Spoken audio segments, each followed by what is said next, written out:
Have you ever thought about what really decides where an element sits on the periodic table? Is it just its name or atomic mass? Not quite. It's all in the electrons. The electronic configuration of an atom, how electrons are arranged in s, p, d, and f orbitals, plays a central role in classifying elements. It's like understanding a person by knowing where they live and what they do. In chemistry, the outermost electrons, also called valence electrons, tell us a lot about an element's behavior. If two elements have similar configurations in their outer shells, chances are they'll behave similarly in reactions. This idea is so powerful that we divide the entire periodic table into four broad blocks: the S block, the P block, the D block, and the F block, depending on which type of orbital is being filled. This classification is beautifully visualized in the periodic table, and you'll notice every element has its place for a reason. Let's begin with the S block, the simplest block, but chemically very reactive. This block includes group 1 and group 2 elements, famously known as alkali metals and alkaline earth metals. All of them have their outermost electrons in s orbitals with configurations of ns1 and ns2. Think about lithium, sodium, or potassium. All of these elements have just one electron in their outermost shell, and that lone electron makes them super eager to react, especially with water. These elements are soft, shiny metals, but don't be fooled, they react so vigorously that they're stored in oil to prevent accidents. The reactivity increases as we move down the group because the outermost electron is farther away from the nucleus and is lost more easily. Their compounds, like sodium chloride or calcium carbonate, are typically ionic in nature, which means they easily form cations like Na+ and Ca2+ in solution. Now let's turn to the right side of the periodic table, the P block. It spans from group 13 to group 18 and includes some of the most versatile elements in the world of chemistry.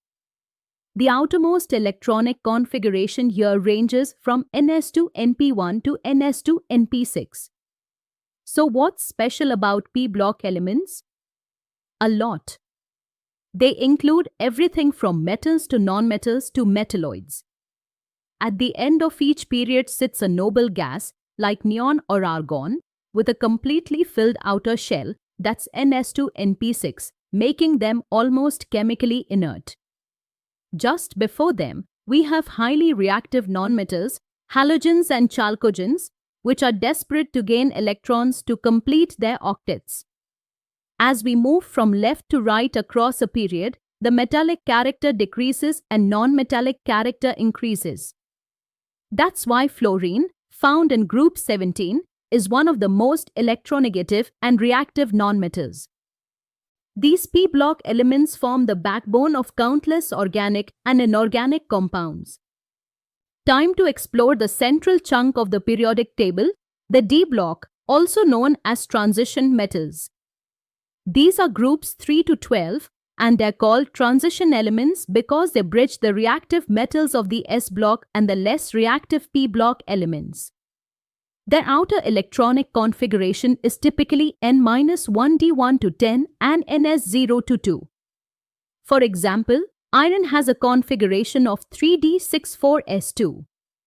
What makes these elements fascinating is their ability to exhibit variable oxidation states, like iron showing +2 and +3, and form colored compounds like the bright blue of copper sulfate or the green of nickel chloride. Transition metals are also paramagnetic due to unpaired d electrons and are widely used as catalysts in industrial processes. Think of vanadium pentoxide in the contact process for making sulfuric acid. However, not all D block elements behave the same. Zinc, cadmium, and mercury, for instance, have fully filled d orbitals and lack many transition metal properties. Now let's head to the basement of the periodic table, the F block elements, also known as inner transition metals. These are the two series placed separately below the main table to keep the structure compact. The lanthanoids run from cerium, atomic number 58, to lutetium, atomic number 71. The actinoids go from thorium, atomic number 90, to lawrencium, atomic number 103. The key feature? Their last electron enters the f orbital with general configuration n- to f1 to 14, n-1d0 to 1, and ns2. These elements are all metals and many, especially the actinoids, are radioactive. Uranium and plutonium, for example, are used as nuclear fuels. Because their electrons are buried deep within the atom, the f-block elements often exhibit similar properties, especially among the lanthanoids.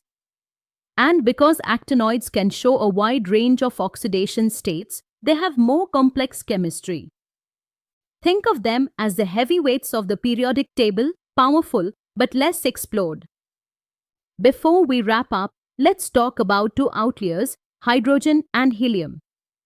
Hydrogen has just one electron, 1s1, and this makes it a mystery element. It can behave like an alkali metal by losing an electron, but also like a halogen by gaining one to form hydride ions. Because of this dual nature, it is placed separately at the top of the periodic table. Then comes helium. Although it has a configuration of 1s2, which would place it in the s block, it is grouped with the noble gases in group A team. Why?